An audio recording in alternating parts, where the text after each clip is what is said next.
noches, gracias por acompañarnos en este su programa Tertulia de Noche. Como cada semana nos encontramos aquí en Canal 14. Un saludo muy especial también para quienes nos siguen a través de las redes sociales. Hoy vamos a hablar con Claudio Alpizar, que es politólogo, también tiene un programa de televisión y de radio. Es una persona conocedora del tema político nacional y estuvo en San Carlos, donde conversó con representantes del movimiento cooperativo. Ya como ustedes han conocido a través de este programa y también a través de medios nacionales, hay un proyecto de ley en la Asamblea Legislativa que pretende gravar con más impuestos al movimiento cooperativo, lo cual tiene preocupados al sector, sobre todo que algunos consideran de que quienes impulsan esta iniciativa, sobre todo la diputada sancarleña María de Solís, ven al movimiento cooperativo desde la perspectiva nada más de dos pinos o de grandes cooperativas, como ellos aseguran, y consideran de que no pagan impuestos, pero no valoran el trabajo social, pero además que sí pagan impuestos, pero además no se valora el trabajo social que las cooperativas hacen a nivel del país, incluso sustituyendo en algunos momentos obligaciones que el mismo Estado costarricense ha dejado de atender.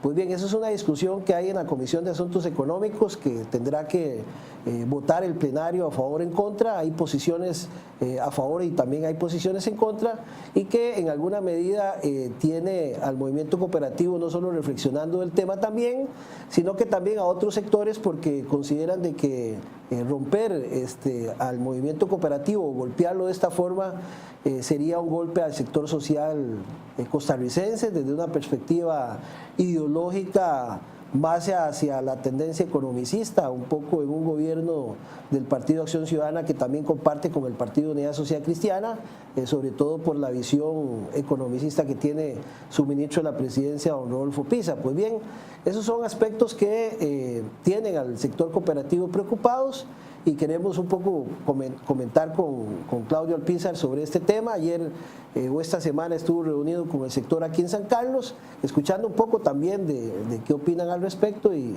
queremos hacer esa valoración, no solo de ese punto de vista, sino también un poco del tema fiscal y de cómo está la política nacional. Don Claudio, gracias por acompañarnos y bienvenido a San Carlos. Álvaro, un placer estar acá en Tertulia de la Noche y sobre todo un placer estar en este cantón tan pujante, tan fuerte y sobre todo tan bello. Es algo impresionante. Desde que uno entra a San Carlos, como que le cambia la vida. Sí, hay gente que le ve muy largo venir a San Carlos, pero cuando viene aquí ya se encuentra con otro panorama. Sí, no, lo veo pujante, estoy sorprendido de encontrar tanta empresa, tanto desarrollo, infraestructura muy buena, la infraestructura, las carreteras en San Carlos, con un ordenamiento vial que envidiaríamos en San José y en muchas otras partes del país. Felicito a los sancarleños, me parece que son un cantón, bueno, cantón porque así lo establece nuestro ordenamiento, pero al final de cuentas es toda una provincia, hasta más grande que Cartago y más grande que Heredia, y eso creo que todavía es más ejemplarizante de ver cómo se pueden hacer bien las cosas en un territorio tan amplio y con una población tan comprometida con este cantón. Muy, muy lindo. Pues qué bien. ¿Y cómo sintió esta reunión con el sector cooperativo? Escuchando las diferentes opiniones, y también qué opinión le merece al respecto esta preocupación que tiene el movimiento como tal. Yo vine porque un buen amigo en común, don Manrique Chávez, cooperativista, buenos amigos, me ha estado oyendo con frecuencia en mis programas, sobre todo en el programa de radio de Café y Palabras, en una defensa sustancial de lo que es el sector cooperativo. No, es un asunto de compenetración, de conocimiento de lo que representa el cooperativismo y lo que ha representado como institución en nuestro país.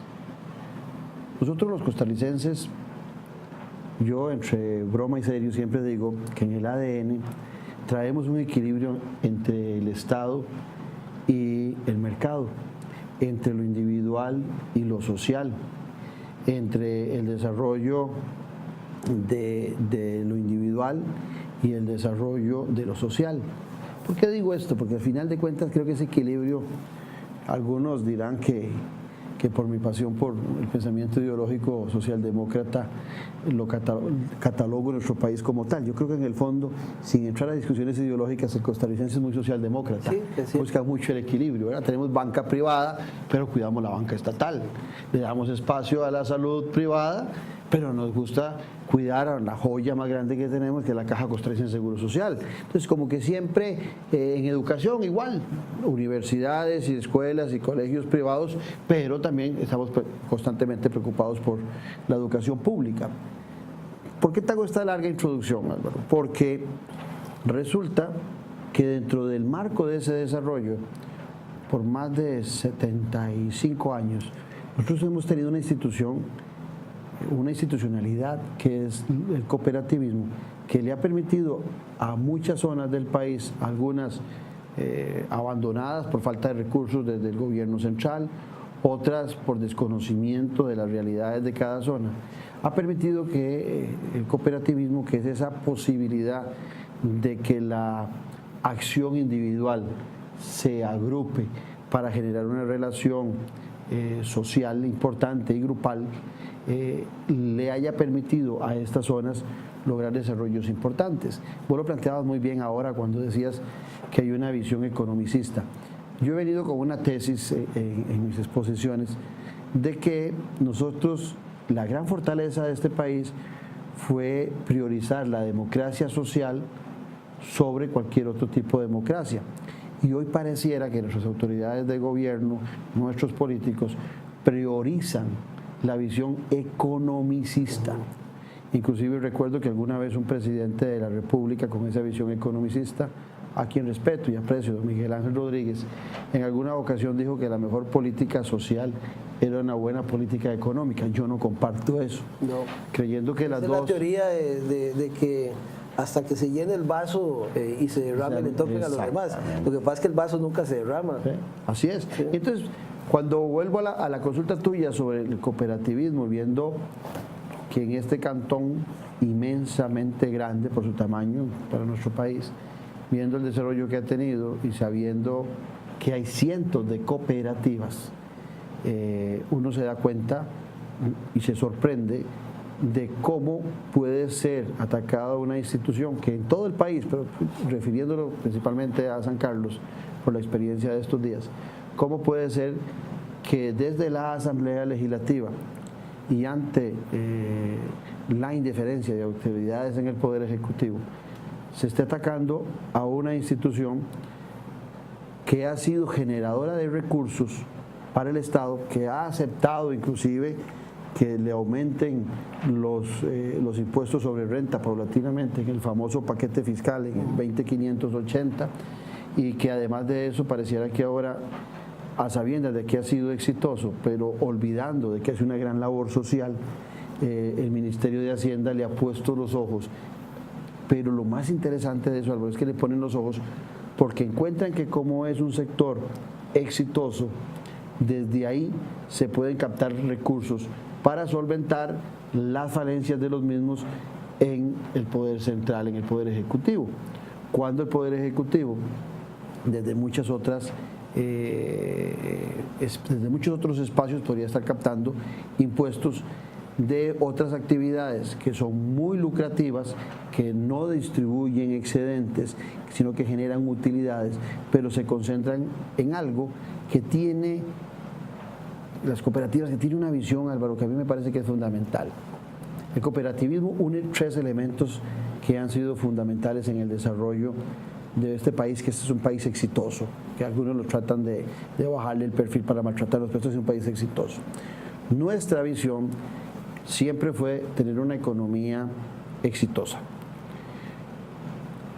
Segundo, preocupados por la justicia social. Y tercero, sin limitar los derechos de una ambición individual particular. ¿Sabe qué interesante? Cuidar la economía, generar justicia social y darle espacio a los proyectos individuales. Si esa fue la visión que hizo exitoso este país, Y si hay una institución que cumple con esos 3 principios, es el cooperativismo. Claro. Que no solamente te permite ser económicamente responsable, no solamente en el manejo de las finanzas, sino en la inversión social que se hace en un grupo de asociados y en una zona determinada, que genera excedentes y que además en las particularidades propias y los sueños privados de cada uno de nosotros, también el cooperativismo le da rienda suelta a esa creatividad. Entonces, pareciera que ese modelo economicista que hacíamos referencia está cegando a nuestras autoridades de la importancia que tiene en lo social, más allá de lo que puedan representar en excedentes las cooperativas. Y a uno le extraña que en un gobierno, uno podría pensar que esto podía impulsarse de un gobierno distinto al del PAC, ¿verdad? Incluso ni se lo imagina uno en un gobierno de liberación, o que hay socialdemócratas en liberación y no hay socialdemócratas sino otro tipo de gente en el partido, que realmente también uno siente que detrás de eso no solamente la implementación de un modelo económico muy diferente al socialdemócrata, sino que también de rebote pegan a Liberación, porque al Partido de Liberación Nacional siempre lo han catalogado como el nicho del movimiento cooperativo, y es que fue desde Luis Alberto Monge, Rodrigo Facio, la Escuela de Estudios de estudios políticos del país, que se impulsa un poco el tema del movimiento cooperativo en Costa Rica desde hace 75 años, y que Liberación lo ha acuerpado siempre. Entonces de rebote ahí pegan. Pero a uno le parece extraño que un gobierno del PAC, que se supone que es centroizquierda, como en alguna medida lo quiso vender Otón Solís cuando nació el partido, ahora cogobierne con un partido que es de otra tendencia, pero que priva al sector económico más que su propia ideología, como PAC o como propuesta política que en su momento se vio a nivel nacional. El tema aquí es a dónde lo quieren llevar, digámosle, la parte económica, no solo el movimiento cooperativo, porque eso es parte, digamos, de una reforma en su totalidad, con el tema de no solo captar más impuestos, sino que después dicen que también hay reformas del Estado que hay que revisar, sino que a uno le preocupa hasta dónde quiere este gobierno, digamos, centrar o golpear o dividir el sector social de este país para darle más campo al sector económico, que era lo que vos señalabas. ¿Hasta dónde vamos a llegar en un gobierno como este? Después de ver todo lo que hemos venido pasando en temas fiscales, el tema del movimiento cooperativo, y que ahora sigue después de esto el tema de la reforma del Estado, ¿verdad? Y que hoy vemos en el periódico que hasta los policías ya están quejando porque están quitando ciertos incentivos salariales. O sea, vamos, aunque sabemos que se ocupa plata en el país, pero estamos detrás de todo esto reformando un Estado, como vos lo señalabas, que ha tenido esas 3 participaciones, a un Estado más hacia lo económico. Qué interesante lo que estás planteando, y sabiendo de que a vos te interesa, que compartimos ese gusto de tratar de nuestros programas de educar a la gente. Hay una frase que se repite con alguna frecuencia, que algunos dirán que es trillada, pero que tiene una gran sabiduría. Una sociedad que olvida su historia está condenada a seguir cometiendo los errores del pasado. Y en aras de que la juventud, porque yo siento que si hay un sector que desconoce, tal vez para el caso tuyo, como sos sancarleño, como vivís acá, seguramente en la cultura del sancarleño, desde los más pequeñitos hasta los más viejos, comprenden qué es el cooperativismo, pero yo siento que hay áreas de zonas de nuestro país que hay una gran ignorancia en la gente más joven de qué es el cooperativismo y qué ha los mismos diputados. No hay ni que decir. y que lo tratan de comparar con una empresa privada, con una empresa de lucro, y no comprenden la diferencia de la figura, inclusive queriendo tasar a las cooperativas exitosas y tratando entonces de alguna manera de promover que las demás, las pequeñitas, se mantengan pequeñitas, porque dicen, aquí el negocio no crecer, aquí el negocio no es ser exitoso, porque cuando sos exitoso, entonces los ojos se postran sobre vos. Pero en relación al tema de no cometer los mismos errores y de educar a nuestra gente, yo me devolvería, algunos dirán, qué pereza, siempre nos terminan, algunos jóvenes dirán, qué pereza, siempre nos terminan hablando de esos 2 señores. Yo me devolvería a los años 40. en donde hay una propuesta social, de una democracia social, que se genera con el liderazgo del doctor Rafael Ángel Calderón Guardia, en donde se hacen modificaciones muy importantes para esa democracia social. La guerra civil de nosotros en el 48-49 fue por una situación de respeto y de transparencia en el voto y en los procesos electorales. Tan así que don José Pepe Figueres, cuando asume la Junta de Gobierno y después como presidente, jamás se le ocurrió despedazar esa institucionalidad que se empezaba a formar desde los años 40. Entonces, ¿qué es lo que te quiero decir? Si nosotros analizamos al origen del movimiento o del pensamiento social cristiano que tenía el doctor Calderón Guardia y el pensamiento socialdemócrata que tenía don José Figueres Ferrer, vamos a encontrar que había un alto grado de similitud y un alto grado de concordancia, que podía cambiar en cuanto a la participación del Estado en grados o a la participación del sector privado, pero que había una unión entre ambos que se enfocaba sobre todo en la necesidad y las virtudes de desarrollar a la nación como objetivo principal. ¿Por qué te hago esta remembranza o por qué le hago esta remembranza a los jóvenes que ojalá nos estén oyendo? Porque dentro de ese marco a la gente le aburre hablar de ideologías, y yo lo entiendo, yo como politólogo paso hablando mucho de eso, pero a mucha gente le aburre hablar de eso. Entonces la gente se limita en muchas ocasiones a votar, no a votar por un pensamiento ideológico, sino por propuestas y por acciones. Bueno, cuando uno revisa lo que el cooperativismo le ha generado a este país, lo que el solidarismo le ha generado a este país, e inclusive con todo el desgaste que tienen sobre todo algunos líderes, el sindicalismo, han sido organizaciones muy importantes dentro de nuestro país.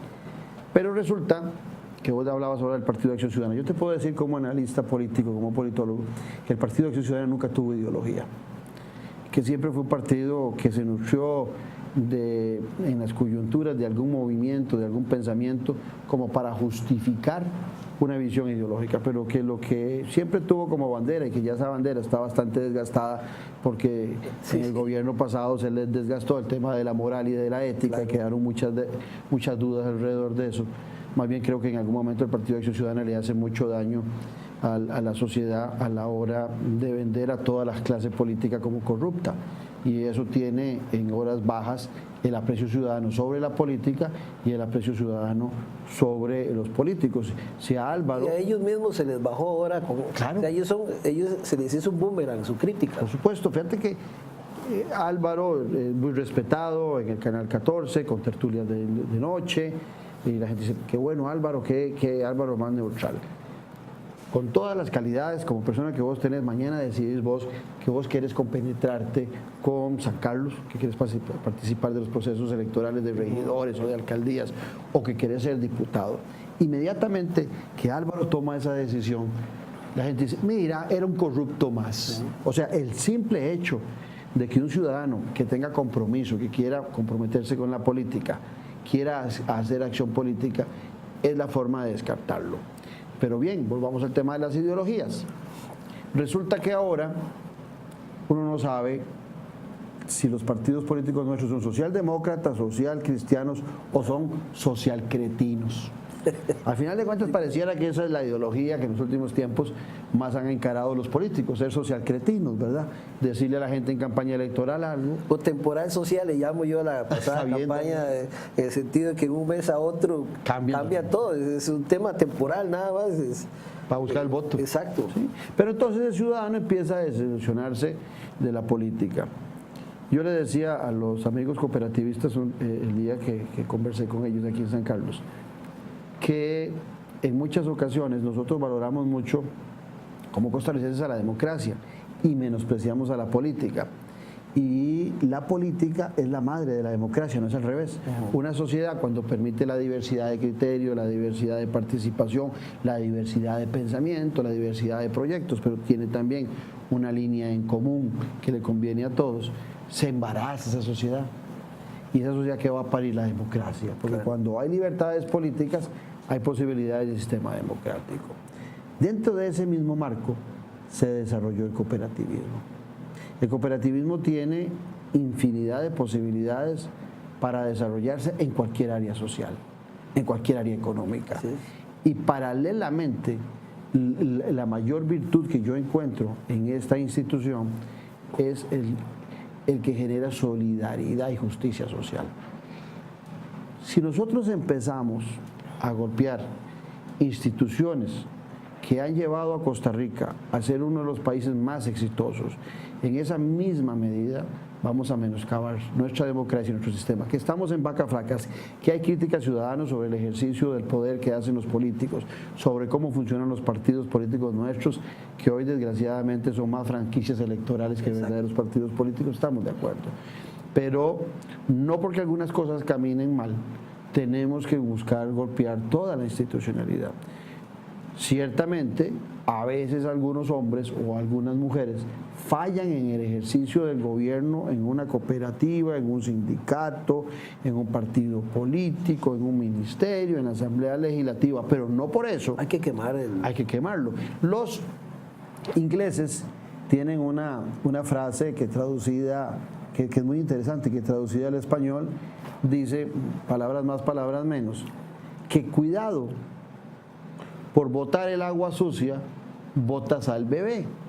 Eso viene de una vieja historia de mediados, de por allá del siglo XV, en donde la gente se bañaba en la misma tina con la misma agua.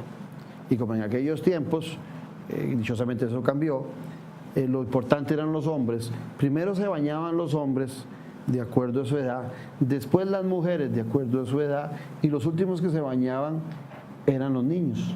Entonces, imagínate cómo podía ser el último niño que se bañaba, cómo estaba esa agua, era una agua sucia. Entonces, esa frase, ese refrán lo usan mucho los ingleses para decir, cuando querés botar el agua sucia, cuidado, busca bien esa agua, porque a lo mejor allá adentro hay un bebé que sí es muy importante, y botás el agua y botás el bebé.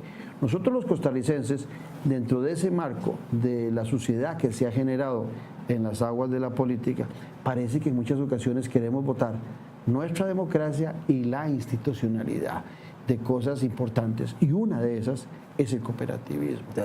Y desde esa perspectiva creo que aquellos que creen en ese equilibrio entre el mercado y el Estado encuentran el mejor ejemplo de eso, de iniciativa privada, con reglas desde el Estado, con solidaridad, lo encontramos en el cooperativismo.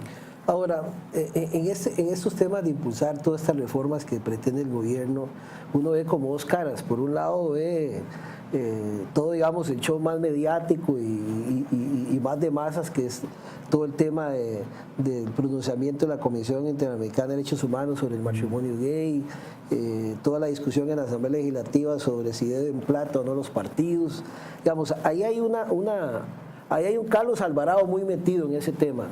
Pero hay un tema que tiene que ver con este asunto de las cooperativas y todo el tema económico, que hay un Rodolfo Pisa detrás de eso. ¿Cómo conjuntar eso? ¿Cuál es la tendencia que está dominando más en temas de reforma del Estado como tal que pretenden? Porque yo veo, digamos, el elemento distractor, aunque pareciera como que la estrategia política del gobierno ha variado con el cambio de ministro. Ya uno ve un poco más a Carlos Alvarado sacándolo más. Antes no lo sacaban y salía más Pisa, como jugando el bueno y el malo. Pero eso confunde en general a la población como tal. Uno no sabe por dónde se van a disparar mañana. Pero sí uno siente que viene una parte fuerte, digamos, en cambiar totalmente eso que hemos señalado de la importancia que ha tenido el Estado en el país, por otras tesis que lo han querido hacer durante muchos años y no han podido hacerlo, y que ahora se está cuajando. Qué interesante lo que planteas. Yo te voy a decir otra tesis de politólogo mía. Mi primera tesis es que el Partido de Acción Ciudadana siempre ha carecido de los cuerpos necesarios para gobernar desde el Ejecutivo, y que en ocasiones ha menospreciado mucha de la experiencia de algunos que han pasado por la Asamblea Legislativa de ese partido, que nunca han llegado a ser ministros y les han dado la oportunidad de estar en el Ejecutivo. Y por otro lado, creo que el Partido Unidad Social Cristiana y el Partido Liberación Nacional, desde la época o durante la época del bipartidismo, se acostumbraron a tener vocación de poder. ¿Qué es vocación de poder? Que quieren gobernar, que les gusta gobernar. Entonces se juntó el hambre con las ganas de comer, porque no teniendo el Partido Acción Ciudadana los cuadros necesarios y la gente necesaria para gobernar, en sus dos gobiernos, tanto en el de don Luis Guillermo Solís como el de don Carlos Alvarado, han tenido que buscar en esas huestes de liberación y en esas huestes de la unidad la gente para poder tener cuadros y gente capacitada gobernando. Y en ambos casos vos vas a encontrar más gente de la unidad que de Liberación Nacional. ¿Por qué? En primera instancia, vuelvo al tema, el Partido Acción Ciudadana nunca ha tenido una ideología, entonces de repente le da igual si los que llegan a gobernar en el Ejecutivo son del Frente Amplio, son de Liberación, son de la Unidad o son del Movimiento Libertario, no importa, porque es un partido político que no tiene ideología. Y entonces, eso es bueno y es malo. Algunos dirían es bueno porque incorpora diferentes figuras con capacidades, bueno, desde la perspectiva de la meritocracia, pero también hace un arroz con mango, para usar una palabra común, cualquiera, que donde mucha gente no comulga tal vez con la idea de quién es el líder, que es el presidente de la República. ¿Por qué has encontrado más gente de la unidad en los últimos dos gobiernos del Partido Acción Ciudadana, o en los dos gobiernos del Partido Acción Ciudadana? Porque la vocación de poder, tanto de la unidad como de liberación, les hace querer llegar ahí. Y si usted revisa, el Partido Unidad Social Cristiana ya lleva 4 gobiernos sin ser parte del Ejecutivo. Los dos primeros, de doña Laura Chinchilla antes, y después, antes Oscar Arias, después Laura Chinchilla, y después los dos del PAC. En los dos de Liberación no tuvo participación. Y como ya después no tuvo tampoco el triunfo, se han implementado muchos de sus líderes. Acordate de los dos vicepresidentes de la República, de Luis Guillermo Solís, los dos eran gente de la unidad, sí. Ana Elena Chacón y Elio Fallas. Y ahora con más cantidad los ves en la unidad. Y ahorita te contesto lo que me preguntabas antes, pero creo que este análisis es importante. En el caso de Liberación Nacional, ya la vez pasada estaba el ministro de Seguridad, ya hoy muy cuestionado, don Celso Gamboa fue parte, y había un par de figuras más de segunda línea. Ya en usted encuentra más la ministra de Turismo, por interferencia de Carlos Ricardo Benavides, encuentra usted a Diala Figueres, encuentra usted ya más gente liberacionista metida en el gobierno. Más combinado el gobierno. Es posible que si Liberación vuelve a perder, le pase la de la unidad para el próximo gobierno, y si fuera el PAC, el próximo gobierno del PAC va a estar más lleno de gente de Liberación, porque la vocación de poder los hace aguantar a los que han estado en política de Liberación y la unidad 1 o 2 gobiernos, pero ya 3, sí. Ya 4 fuera de la vocación. Bueno, esa es una. Ahora voy a tu pregunta. ¿Qué pasa en el caso particular de este gobierno? Yo siento también que en aquella época de lo que se llamó el Plus, el que se dio más, el partido que se dio más en su pensamiento ideológico fue Liberación Nacional. La unidad ha sido como más consecuente, sigue siendo un partido conservador en lo social y de derecha en lo económico.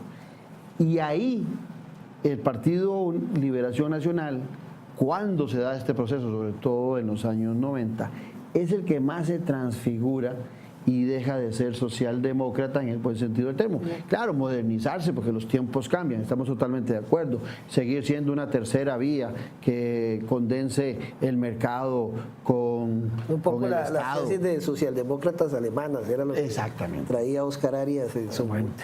Y se vale porque hay que actualizarse un poco dentro de los cambios que se dan en el mundo. Pero entonces,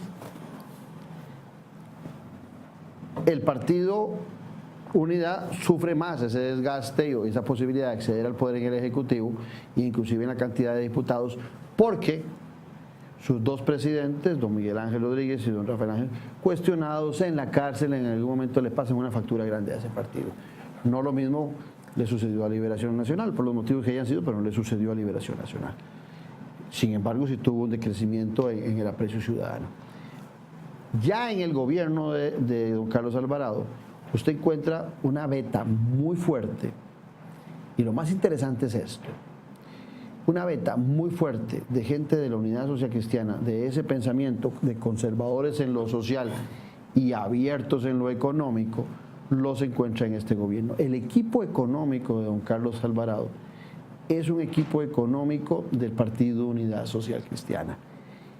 Y no podríamos criticar a ninguno de los funcionarios de la unidad que están ahí porque están siendo consecuentes, siendo liberales, siendo abiertos. En la ANFE. Exactamente. De lo más liberal que ha habido. Usted no puede criticar a doña Rocío, no puede criticar a Rodolfo Pisa, no puede criticar a Ena Camacho, no puede criticar al señor Garnier, no puede criticarlos porque ese es su pensamiento. Están siendo consecuentes.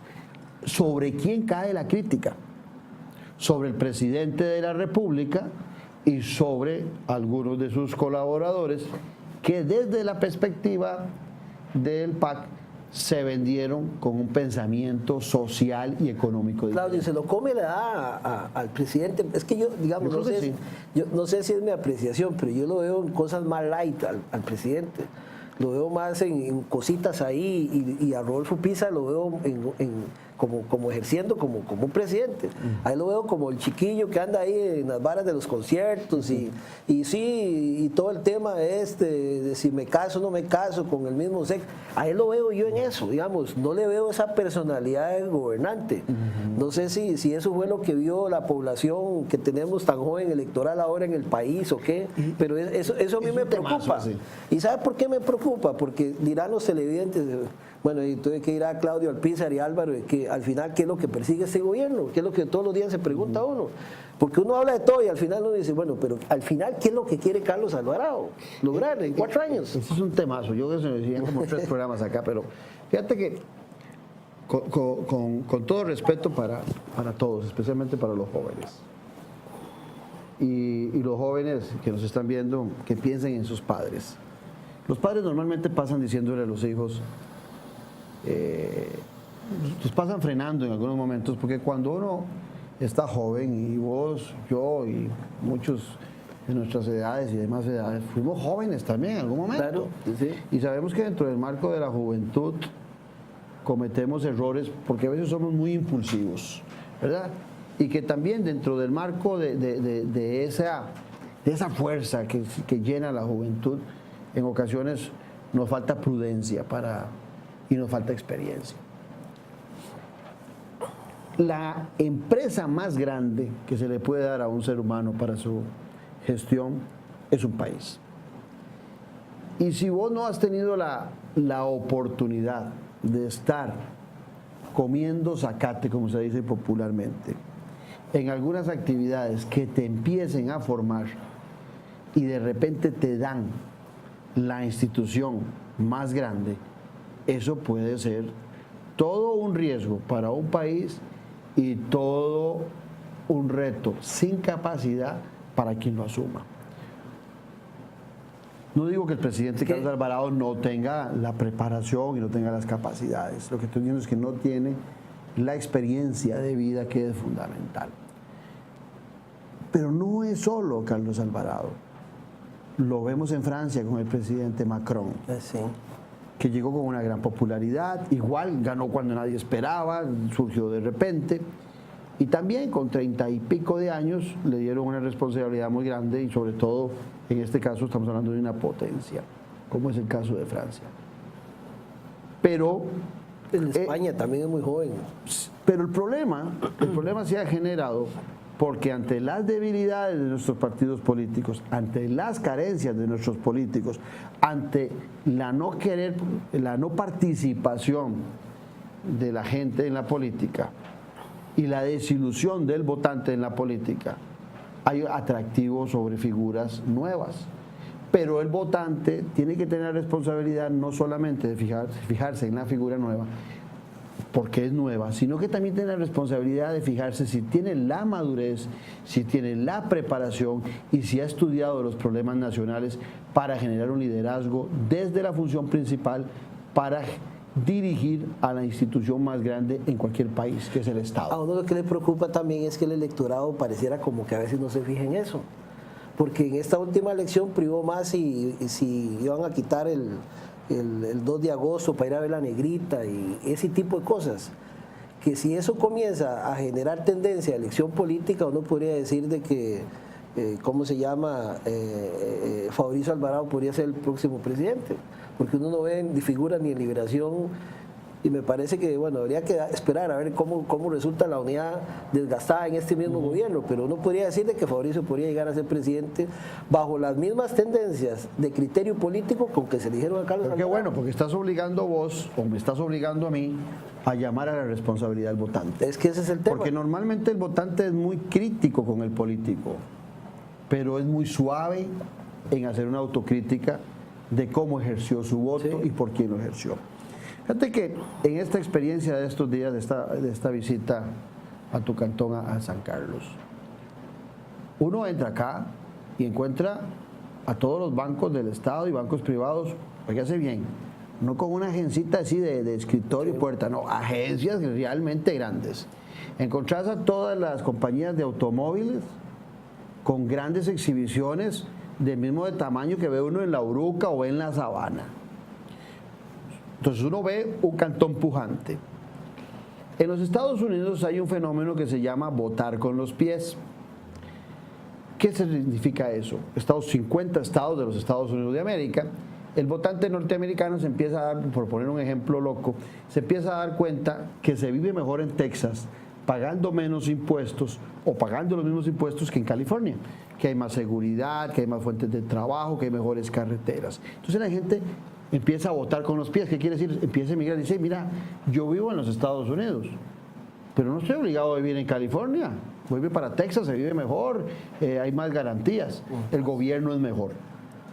En estos días vimos que allá en San José y en todo el país se vio mucho, una fila de kilómetros de gente solicitando trabajos en una empresa, en un supermercado, que se va a instalar en San Carlos. O sea, un supermercado muy grande que decide que San Carlos es importante y va a ser un supermercado grandote y entonces empieza a contratar trabajo. Y muchos de los que estaban haciendo esa fila no son de San Carlos. Es gente de otras latitudes. Y otra gente que también tenía empleo, pero porque se ha mitificado mucho, bueno, vamos a decir, claro, ese es cuando Walmart abrió el tema del empleo, pues eso se ha hecho mucho público. Ha habido críticas de la capital muy fuertes y uno sabe que aquí hay un nivel de desempleo, pero ve, cuando usted vaya a hacer sondeo aquí el noticiero, hay gente que trabaja en Piñeras y que busca otro, o sea, hay gente que también tiene empleo y hay gente, como dices, que es de otros lados que se quiere venir para acá. Claro, porque empiezan a encontrar, si yo vengo a San Carlos y tengo la oportunidad de conseguir trabajo en San Carlos, pues qué rico, me traslado rápido, buenas carreteras, es un lugar seguro, saludable desde lo visual hasta el aire que se respira, turístico. Entonces la gente de repente puede decir hay una buena administración en la municipalidad, camina bien el cantón. Entonces la gente puede provocar ese fenómeno de votar con los pies. Entonces ahí es donde las autoridades, en el caso específico de San Carlos, tendrían que preocuparse por esa migración, ¿verdad? Porque esa migración no solamente es interna, sino también que ustedes que tienen frontera con el norte, la gente puede decir, ¿para qué vamos a entrar al lado de los chiles? ¿Para qué vamos a ir hasta San José si hay buenas fuentes de trabajo? Y podemos entrar ilegalmente, por decirlo de alguna forma, a San Carlos y no pasa nada. No pasa nada, nos queda más cerca Nicaragua y aquí de paso conseguimos trabajo. Pero por otro lado está la migración interna, lo que yo llamo votar con los pies, gente que se empieza a trasladar hacia un cantón que se ve pujante y se ve con fuerza. Pero eso también obliga al cantón a tomar medidas. Es lo mismo que le ha pasado al país. O sea, Costa Rica se volvió atractivo para panameños, para nicaragüenses, para venezolanos, para colombianos. Muchos de ellos, en buena hora que hayan venido al país, engrosan la fuerza de trabajo, aportan, pero la falta de controles que hemos tenido en mares, en fronteras y por aire, también ha permitido que muchos indeseables de esas y de otras nacionalidades caigan en nuestro país. Y entonces empieza a deteriorar el sistema del arraigo social y el sistema de la responsabilidad social que hay en nuestro país. Vamos a hacer una pausa, Claudio, y ya regresamos. Estamos aquí en Tertulia de Noche compartiendo hoy con Claudio Alpizar, politólogo, hablando de temas coyunturales del país, y ya regresamos para continuar con más de este espacio. Volvemos.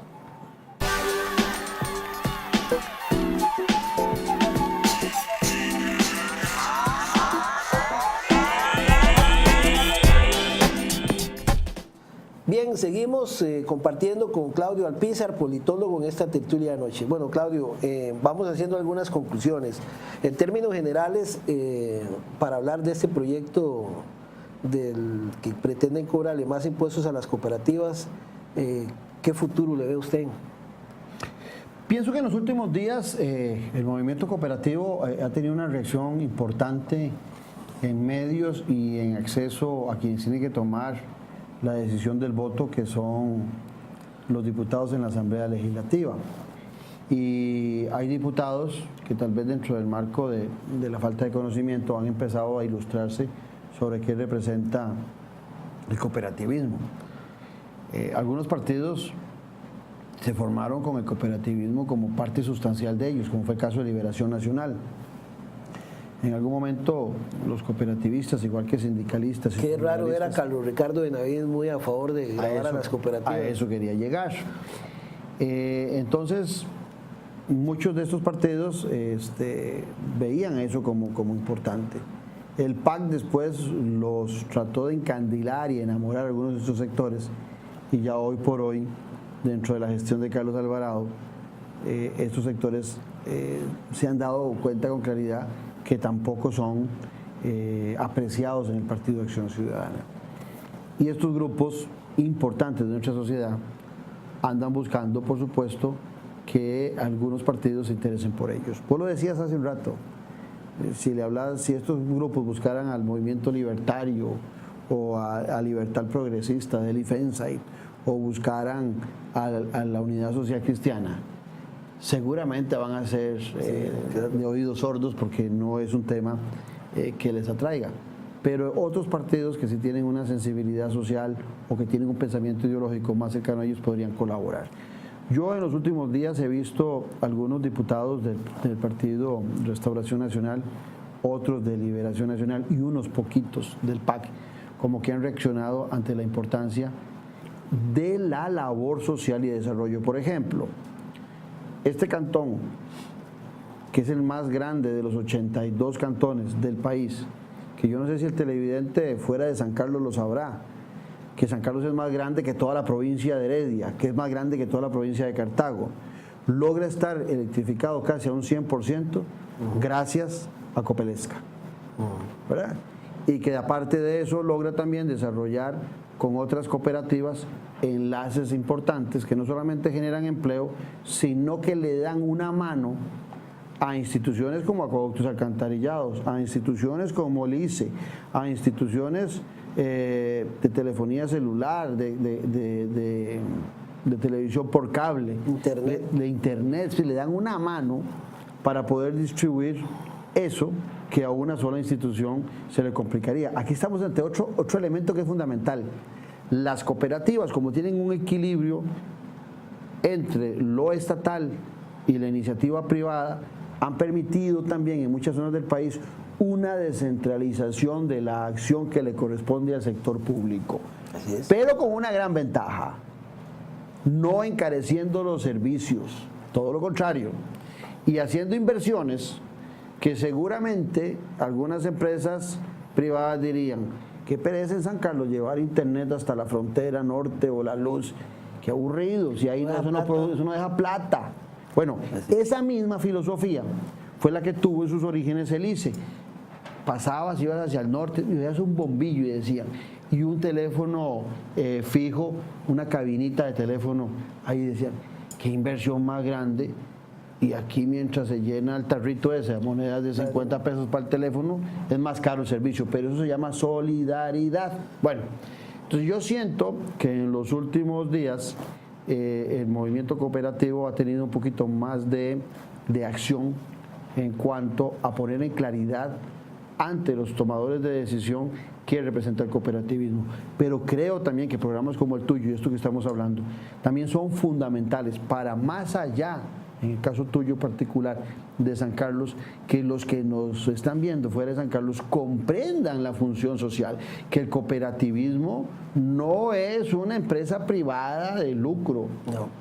Es una empresa que cuando hay excedentes, por supuesto que los distribuye entre sus asociados, pero que en esos asociados también hay mucha gente de recursos limitados que si no fuese porque hay una acción grupal no podría exportar, no podría comercializar ciertos productos que lo logra hacer porque la unión hace la fuerza. No, y todos los aportes en becas a jóvenes, apoyos a hogares de ancianos, apoyos a actividades culturales que hacen las cooperativas aquí es increíble.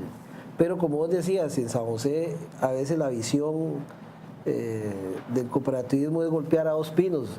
A mí me hace mucha gracia porque toman la iniciativa de generar, de quitarle más bien cargas fiscales a quienes comercializan con las zonas francas que son exentas de impuestos.